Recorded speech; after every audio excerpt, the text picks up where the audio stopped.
जहां है वहीं ठहर जाइए। फोन को कसकर पकड़ने की जरूरत नहीं, बस सुनते रहिए।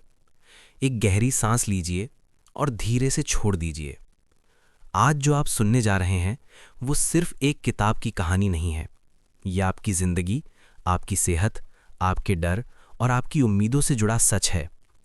आज हम बात करेंगे उस विचार की जिसने मॉडर्न बायोलॉजी की नींव हिला दी। हमारे जीन्स हमारी किस्मत तय नहीं करते, हमारी बिलीव्स करती हैं। अध्याय 1, वो झूठ जो हमें बचपन से सिखाया गया।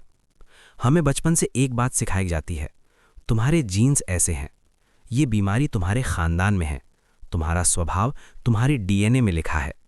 धीरे धीरे हम मान लेते हैं कि हमारी जिंदगी एक प्री रिटन स्क्रिप्ट है। अगर पिता को डायबिटीज थी तो हमें भी होगी। अगर माँ बहुत एंग्शियस थी तो हम भी होंगे। अगर परिवार गरीब था तो अमीर बनना लक की बात है। लेकिन सवाल ये है, क्या सच में डीएनए हमारा मालिक है या फिर हम डीएनए के मालिक हैं? अध्याय 2, एक साइंटिस्ट का टूटता हुआ विश्वास। ब्रूस एच लिप्टन कोई मोटिवेशनल स्पीकर नहीं थे। वो एक medical school professor, cell biologist और हार्ड कोर्स साइंटिस्ट थे। वो खुद यही मानते थे कि जीन्स कंट्रोल लाइफ, लेकिन साइंस का असली धर्म है सवाल करना। और एक दिन माइक्रोस्कोप के नीचे उन्होंने कुछ ऐसा देखा जिसने उनकी पूरी थिंकिंग बदल दी। अध्याय 3, कोशिका, सेल, जिंदगी की सबसे छोटी इकाई। चलो जरा बेसिक से शुरू करते हैं। हमारा शरीर बना है ट्रिलियंस ऑफ सेल्स से। हर सेल अपने आप में एक छोटी जिंदगी है। वो खाती है, वो सांस लेती है, वो वेस्ट निकालती है, वो कम्युनिकेट करती है, वो डिसीजंस लेती है। और सबसे चौंकाने वाली बात, डीएनए को दिमाग की जरूरत नहीं होती सोचने के लिए। तो फिर सवाल उठता है कि सेल को कौन कंट्रोल करता है? अध्याय 4, डीएनए नहीं, सेल मेम्ब्रेन है असली दिमाग। हम सोचते हैं डीएनए सेल का ब्रेन है, लेकिन माइक्रोस्कोप ने कुछ और दिखाया। डीएनए तो न्यूक्लियस के अंदर ब्लूप्रिंट की तरह रखा होता है। वो खुद कुछ डिसाइड नहीं करता। असल कंट्रोल होता है सेल मेम्ब्रेन के पास। सेल मेम्ब्रेन एक इंफॉर्मेशन प्रोसेसर है। वो एनवायरनमेंट को रीड करता है, खतरा है या नहीं, न्यूट्रिशन है या नहीं, स्ट्रेस है या सेफ्टी, और उसी हिसाब से सेल बिहेवियर बदलता है। यानी environment, cell membrane, gene expression. DNA सिर्फ रिएक्शन देता है, डिसीजन एनवायरनमेंट पर होता है। अध्याय 5, एपिजेनेटिक्स, बायोलॉजी का गेम चेंजर। यहीं से पैदा हुआ एक नया साइंस, माइक्रोस्कोप एपिजेनेटिक्स। मतलब जीन्स को ऑन ऑफ किया जा सकता है बिना डीएनए बदले। सोचिए जरा, आपका डीएनए वही रहता है, लेकिन आपकी लाइफस्टाइल, इमोशंस, बिलीव्स जीन्स के बिहेवियर को बदल देते हैं। तो अब सवाल बनता है कि एनवायरनमेंट क्या है? सिर्फ बाहर की दुनिया या फिर? अध्याय 6, आपका दिमाग सबसे ताकतवर एनवायरनमेंट। ब्रूस लिप्टन कहते हैं, the most powerful environment is not outside the body, it's the mind. आप जो सोचते हैं, जो महसूस करते हैं, जो मानते हैं, वो सब केमिकल सिग्नल्स बनकर सेल्स तक पहुंचता है। डर, स्ट्रेस हार्मोन्स, प्यार, ग्रोथ हार्मोन्स, उम्मीद, हीलिंग सिग्नल्स। सेल फर्क नहीं कर सकता कि खतरा असली है या आप सिर्फ सोच रहे हैं। उसके लिए सिग्नल ही सच है। अध्याय 7, स्ट्रेस, सबसे खामोश किलर। जब आप डर में जीते हैं, पैसा नहीं होगा, बीमारी हो जाएगी, लोग क्या कहेंगे, मैं फेल हो जाऊंगा, तो शरीर सर्वाइवल मोड में चला जाता है। सर्वाइवल मोड में digestion slow, immunity down, healing बंद, ग्रोथ रुक जाता है। क्योंकि शरीर सोचता है पहले बचना जरूरी है, ग्रो बाद में करेंगे। अब समझिए, अगर आप सालों तक डर में जीते हैं तो बीमारी क्यों आएगी? अध्याय 8, प्लेसिबो इफेक्ट, जब विश्वास दवा बन जाता है। साइंस में एक फिनोमिनन है प्लेसिबो इफेक्ट।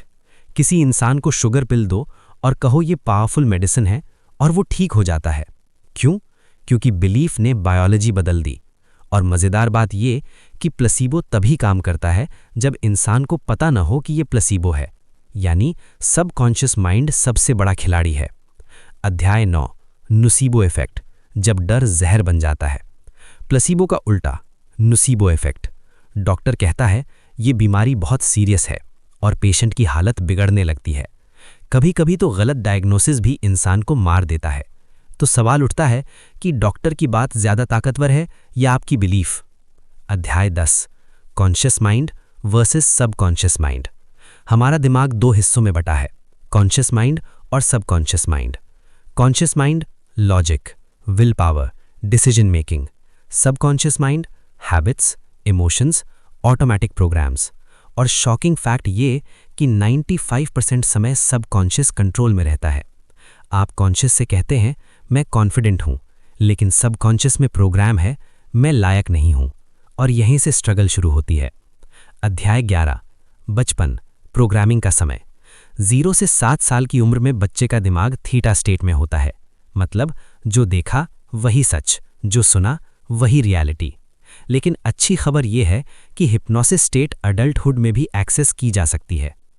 अध्याय 12, अल्फा और theta state, belief editing mode. जब आपका दिमाग बहुत रिलैक्स्ड हो, मेडिटेशन में हो, म्यूजिक सुनते वक्त, नींद और जागने के बीच में, तो ब्रेन अल्फा थीटा वेव्स में चला जाता है। यही वो स्टेट है जहां सबकॉन्शियस सुनता है।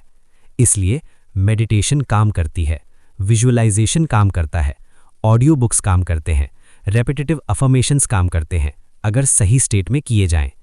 अध्याय 19, विजुअलाइजेशन, दिमाग का चीट कोड।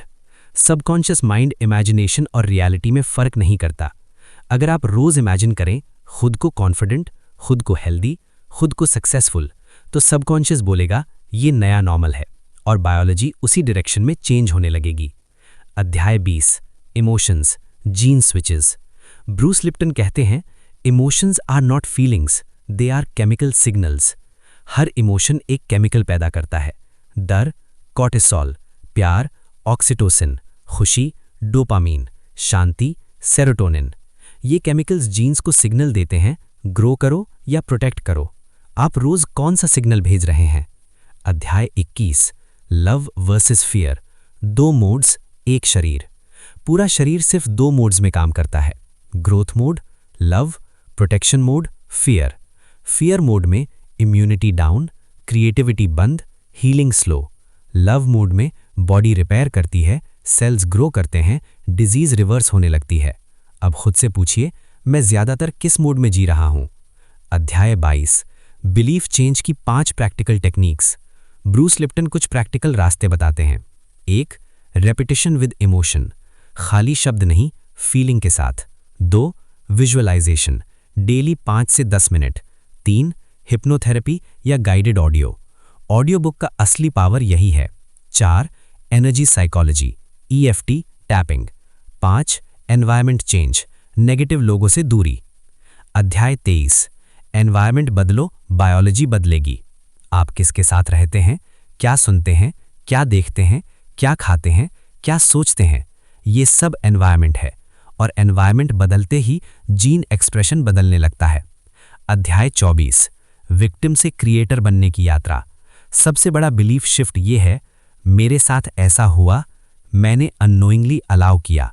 जब आप विक्टिम बनते हैं तो पावर बाहर दे देते हैं, जब क्रिएटर बनते हैं तो कंट्रोल वापस आ जाता है।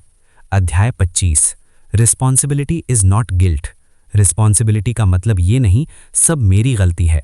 रिस्पॉन्सिबिलिटी का मतलब अब सॉल्यूशन मेरे हाथ में है, और यही फ्रीडम है। पार्ट 2 का सार, समरी। सबकॉन्शियस 95% कंट्रोल करता है। बिलीफ्स चाइल्डहुड में प्रोग्राम होते हैं, चेंज पॉसिबल है, राइट मेंटल स्टेट जरूरी है, लव हील्स, फियर डिस्ट्रॉयज।